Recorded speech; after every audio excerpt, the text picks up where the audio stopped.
Hello students, आज का जो अपना अगला टॉपिक है वो विभिन्न क्रियाविधियों में अधिशोषण। अपन पिछले टॉपिक पर स्पष्ट रसायन का अध्ययन कर रहे थे, जिसके अंदर अपन ने जो टॉपिक्स पढ़े थे वो थे अधिशोषण। मेन टॉपिक कौन सा था?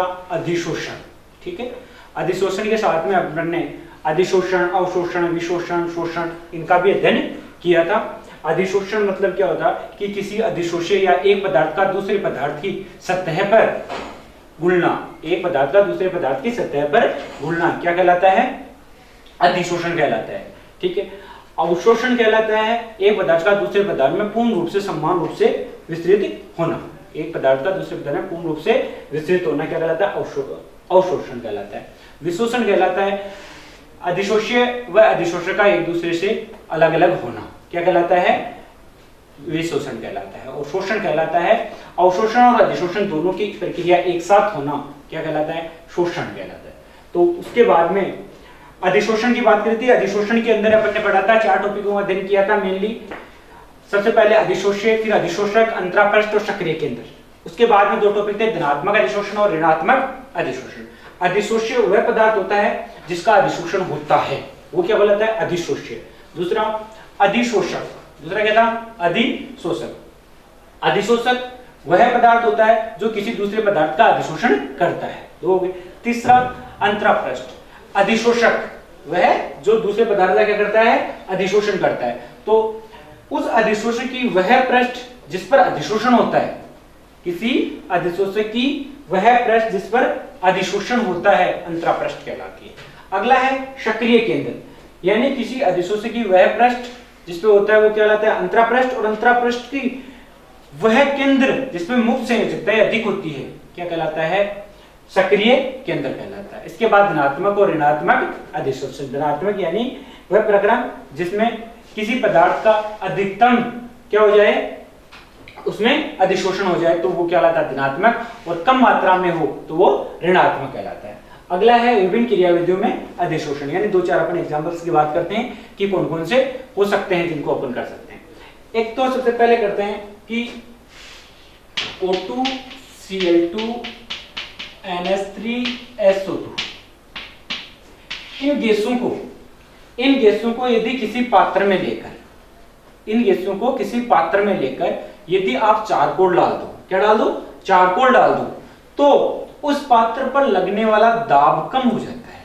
उस पात्र पर लगने वाला दाब कम हो जाता है। कारण क्या है? कारण यह है कि जो चारकोल है, जो क्या है? चारकोल, ये चारकोल इन गैसों को अपने ऊपर क्या कर लेता है? अधिशोषित कर लेता है। क्या कर लेता है? अधिशोषण कर लेता है। इनका अधिशोषण कर लेगा गैसों का अधिशोषण, तो गैसों की मात्रा क्या हो जाएगी? कम हो जाएगी। कम हो जाएगी तो दाब क्या लगेगा?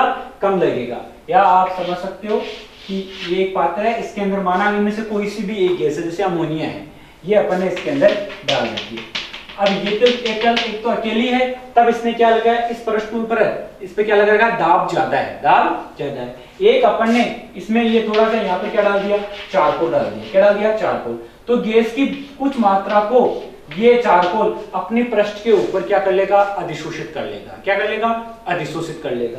ये जब अधिशोषित कर लेगा तो ये जो लगने वाला दाब है, ये गैस की मात्रा कम हो जाएगी तो दाब कम लगेगा। इसके अंदर ये क्या कहलाएगा?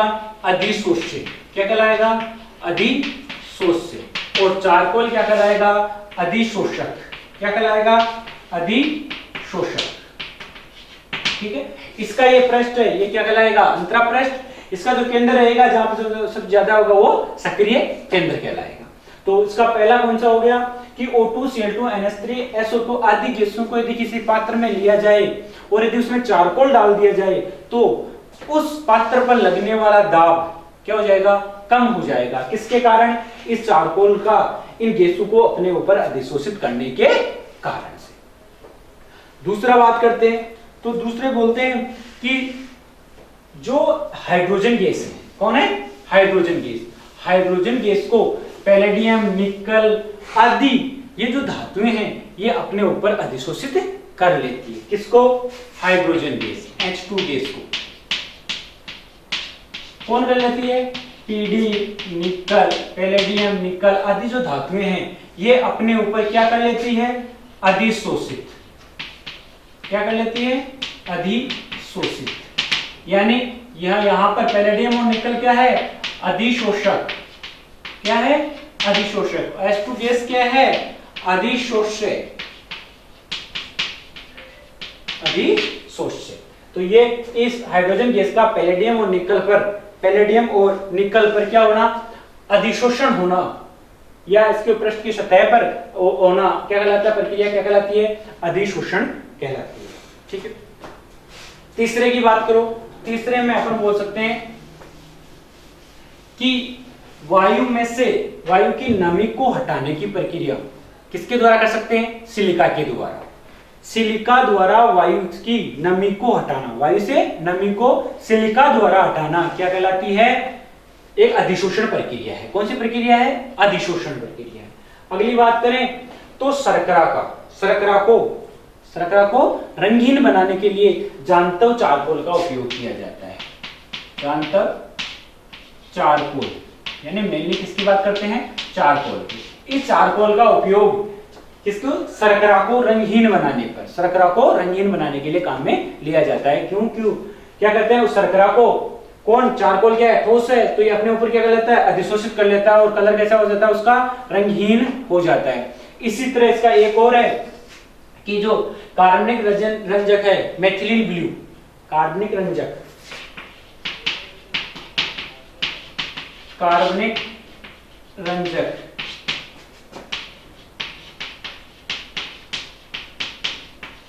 मेथिलीन ब्लू, कार्बनिक रंजक कौन, मेथिलीन ब्लू।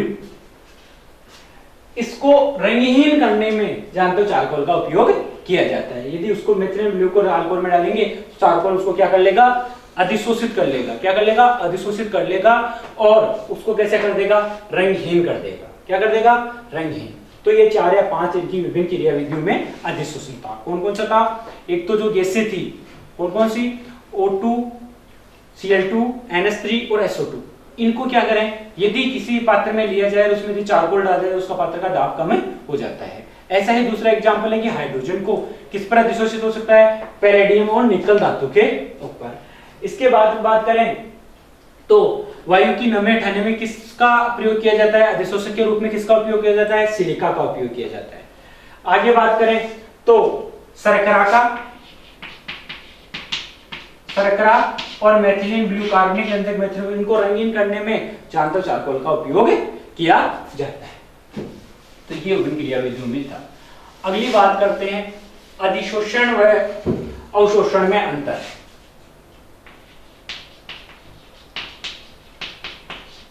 अधिशोषण व अवशोषण में अंतर, भाई दोनों में क्या अंतर होता है, कितना फर्क है दोनों में। तो ये बोलते हैं कि अधिशोषण एक पृष्ठीय प्रक्रम या पृष्ठीय घटना है। क्या है, पृष्ठीय घटना, जबकि अवशोषण स्थूल प्रक्रिया है। कैसी प्रक्रिया है, स्थूल, यानी कंप्लीट पदार्थ के अंदर तक घुलता है।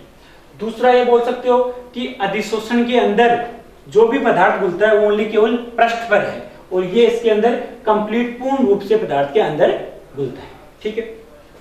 अगली बात अपन बोल सकते हैं इसके अंदर कि अधिशोषण होता है वो तीव्र गति से संपन्न होता है। अधिशोषण क्या होता है, तीव्र गति से। लेकिन अवशोषण हो रहा है, क्या हो रहा है, अवशोषण हो रहा है, तो अवशोषण धीमी गति से संपन्न हो सकता है, धीमी गति से संपन्न होता है। या फिर बोल सकते हैं पहले तो तीव्र होता है लेकिन बाद में धीरे धीरे मंद गति से अवशोषण कंप्लीट जब तक अंदर जाता है तब तक उसके अंदर होता है। ठीक है। तो ये अधिशोषण और अवशोषण था। अगला यदि एक अंतर और पढ़े इसके अंदर, तो उदाहरण द्वारा इनको समझने की कोशिश करें। तो अपन बोलते हैं कि जलवाष्प, क्या लें, जलवाष्प।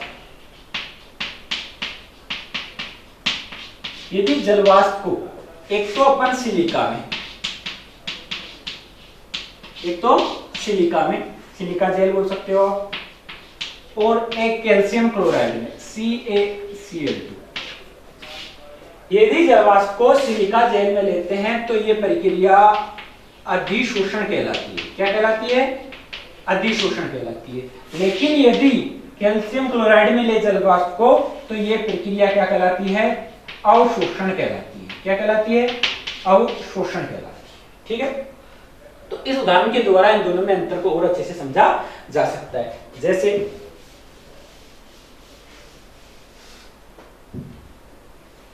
ये अपन ने एक पात्र लिया,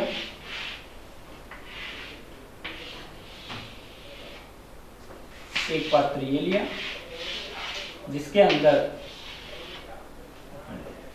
ये यहां पर इसमें क्या है, जलवाष्प, दोनों के अंदर क्या है, जलवाष्प। अब इसके अंदर है कैल्शियम क्लोराइड, ठीक है, इसके अंदर है सिलिका जेल, सिलिका जेल, ये दोनों में क्या है, जलवाष्प, जलवाष्प, ठीक है। अब देखो जब सिलिका जेल जलवाष्प के संपर्क में, ये सिलिका जेल है, यहां पर ये कौन है, जलवाष्प है, जल किसके रूप में, वाष्प के रूप में। तो ये जो जल की वाष्प है ये इसकी सतह पर, ये इसकी सतह पर क्या हो जाएगी, अधिशोषित हो जाएगी, ओनली सतह पर। तो ये जो संपूर्ण प्रक्रिया है ये क्या कहलाएगी, अधिशोषण, क्या कहलाएगी, अधिशोषण। लेकिन जब कैल्शियम क्लोराइड की बात करेंगे तो ये जो जलवाष्प है ये कंप्लीट इस पदार्थ में घुल जाएगी, कंप्लीट, ठीक है। तो ये प्रक्रिया क्या कहलाएगी, अवशोषण, क्या कहलाएगी, अवशोषण, ठीक है। इसके द्वारा अपन इन दोनों को आसानी से समझ सकते हैं कि अधिशोषण क्या होता है और अवशोषण क्या होता है दोनों में, ठीक है। इन दोनों के अंदर ये अंतर हो गया, एक तीव्र गति से होती है अधिशोषण, ये मंद गति से होता है, ये एक पृष्ठीय प्रक्रिया है, ये एक स्थूल प्रक्रिया है, इसमें ओनली सतह पर ये घुलता है एक पदार्थ और दूसरा पदार्थ के अंदर तक घुलता है। तो ये इसके अंदर मेनली अंतर की बात करेंगे। अगली प्रक्रिया में एक अपन ने पढ़ा था विशोषण, सॉरी शोषण, एक पढ़ा था, क्या पढ़ा था, शोषण। शोषण के अंदर ऐसे करते हैं कि शोषण जब अवशोषण और अधिशोषण दोनों प्रक्रियाएं साथ हो, शोषण क्या कहलाता है, अवशोषण और अधिशोषण दोनों प्रक्रियाएं क्या हो रही हो, एक साथ संपन्न हो रही हो, तो वो प्रक्रिया क्या कहलाती है, शोषण कहलाती है, क्या कहलाती है, शोषण कहलाती है। तो यदि उदाहरण के द्वारा समझे तो हाइड्रोजन गैस का सक्रिय चालकोल पर, सक्रिय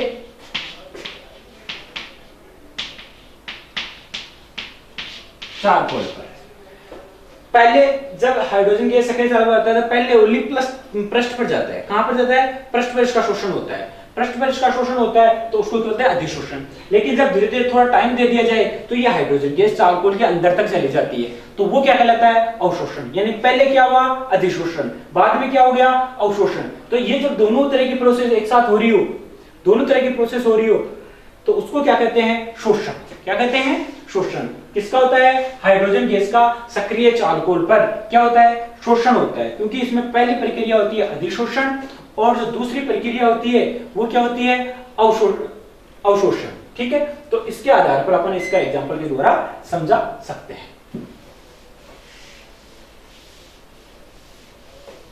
अगला जो इसका टॉपिक है वो है अधिशोषण में ऊष्मागतिकीय संभाव्यता।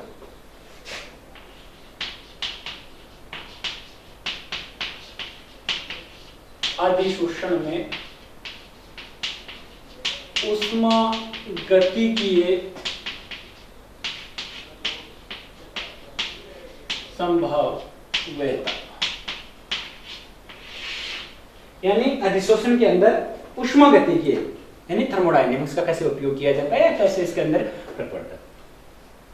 तो अपन ऐसे समझा सकते हैं कि 3-4 पॉइंट्स के आधार पर समझाएंगे इसको। सबसे पहले ऐसे करते हैं कि अधिशोष्य की जब अधिशोषक पर क्या हो रहा है, अधिशोषित हो रहा है, तो वह अधिशोषक की वह या फिर मोलर मात्रा, इसकी एक मोल, क्या लेते हैं, एक मोल मात्रा का अधिशोषक पर अधिशोषण होना से निकलने वाली या मुक्त होने वाली ऊष्मा क्या कहलाती है, मोलर अधिशोषण ऊष्मा कहलाती है, मोलर अधिशोषण ऊष्मा कहलाती है। कब, जब एक मोल अधिशोषक पर क्या होता है, अधिशोषण होता है, किसका, क्या कहलाती है, मोलर अधिशोषण ऊष्मा। कब? जब 1 मोल अधिशोष्य का अधिशोषक पर क्या हो? अधिशोषण हो, तो वो क्या कहलाती है? उत्पन्न होने वाली या निकलने वाली उस पर क्या कहलाती है? मोलर अधिशोषण ऊष्मा। दूसरा बोलते हैं कि जब भी अधिशोष्य और अधिशोषक यानी अधिशोष्य का अधिशोषक की पृष्ठ पर जब अधिशोषण होता है तो ऊष्मा निकलती है। हमेशा क्या होती है? ऊष्मा निकलती है। और ऊष्मा निकलती है इसका मतलब प्रक्रिया कैसी है? ऊष्मा क्षेपी। कैसी है? ऊष्मा क्षेपी।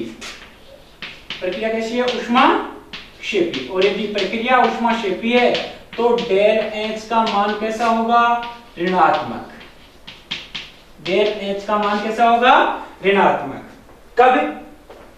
क्यों? क्योंकि इसकी प्रक्रिया कैसी है? ऊष्मा क्षेपी। यानी अधिशोष्य और अधिशोषक जब मिलते हैं, अधिशोष्य और अधिशोषित, तो अधिशोषण होता है लेकिन ऊष्मा क्या होती है? निकलती है। आप ऐसे कर सकते हो कि अधिशोष्य प्लस अधिशोषक, अधिशोषक जब ये दोनों मिलते हैं तो क्या बनता है? अधिशोषण होता है। क्या होता है? अधिशोषण प्लस ऊष्मा निकलती है। क्या होता है? प्लस ऊष्मा।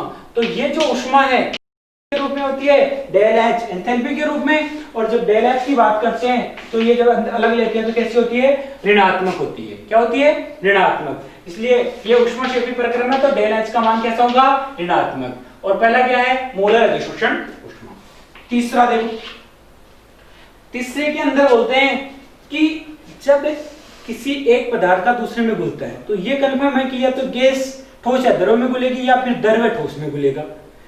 गैस यदि माना कि गैस किसमें घुल रही हो? ठोस में घुल रही हो या फिर द्रव में घुल रही हो, तो एक तो अकेली गैस है, उसका संचलन क्या है? ज्यादा है। अव्यवस्था क्या है? ज्यादा है। लेकिन यदि इसको द्रव में घोल दोगे तो कैसे बन गई? द्रव में हो गई, तो उसकी अव्यवस्था क्या हो जाएगी? कम हो जाएगी। क्या हो जाएगी? कम हो जाएगी। यानी एंट्रोपी घटती है। एंट्रोपी घटती है। कहने का मतलब del s is equal to कैसा हो गया? ऋणात्मक। डेल एस कैसा हो गया? ऋणात्मक। क्योंकि एंट्रोपी क्या होती है? ऊष्मागतिकी में आपने पढ़ा है पहले कि एंट्रोपी होती है किसी भी पदार्थ की अव्यवस्था, यानी बैठने या फिर उसमें किसी भी काम करने का क्रम। क्या हो रहा है? क्रम। यदि वो क्रमिक रूप से सही है तो अव्यवस्था क्या है? शून्य है। यदि अव्यवस्थितता जितनी ज्यादा है तो एंट्रोपी का मान उतना ही ज्यादा होगा। जैसे कोई भी ठोस पदार्थ है तो एक दूसरे के साथ में एक साथ रखा हुआ है, इसका मतलब वो क्या हो गया? अव्यवस्था उसमें कम है। लेकिन उसको आप इसमें द्रव में चेंज कर दो तो अव्यवस्था बढ़ जाएगी, अणु अलग अलग हो जाएंगे। ऐसे ही यदि उसको गैस में चेंज कर दो तो अव्यवस्था और ज्यादा बढ़ जाएगी। यानी ठोस से द्रव, द्रव से गैस में जाने पर अव्यवस्था बढ़ती है तो एंट्रोपी बढ़ती है। अभी अपन कर रहे हैं कि गैस का द्रव में घुलना, द्रव में घुल रहे तो बन क्या रहा है? द्रव। यानी गैस में एंट्रोपी ज्यादा है, द्रव की कम होगी। द्रव की कम होगी तो एंट्रोपी क्या हो रही है? घट रही है। तो डेल एस का मान क्या हो गया? ऋणात्मक हो गया। यदि ये ऋणात्मक हो गया तो गिब्स ऊर्जा, क्या बोलते हैं? गिब्स ऊर्जा डेल जी बराबर होता है del H minus T del S. Del G बराबर क्या होता है? Del H minus T del S. ठीक है? किसके? गिब्स मुक्त ऊर्जा, टोटल उस पदार्थ की गिब्स मुक्त ऊर्जा। तो इसके लिए बोल सकते हैं कि डेल एच भी नेगेटिव है, डेल एस भी नेगेटिव है। क्या है? Del h. और तो यहां पर डेल एच क्या हो गया? नेगेटिव। इधर क्या है? Negative. Negative negative negative negative into क्या हो गया? पॉजिटिव। ये पॉजिटिव और ये नेगेटिव है। अब यदि ताप कम है, निम्न ताप, किस पर? निम्न ताप पर। निम्न ताप, यदि ताप कम है तो इसका मतलब क्या हो गया? ये पॉजिटिव में मान क्या हो गया? कम हो गया। कैसे? ये नेगेटिव आ गया। ठीक है?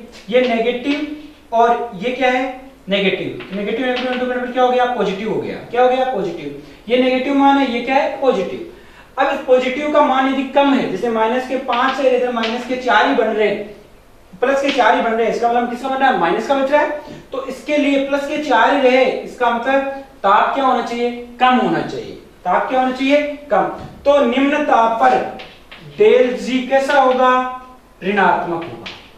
निम्न ताप पर डेल जी कैसा होगा? ऋणात्मक होगा। और डेल जी ऋणात्मक होगा मतलब प्रोसेस कैसा है, स्वतः।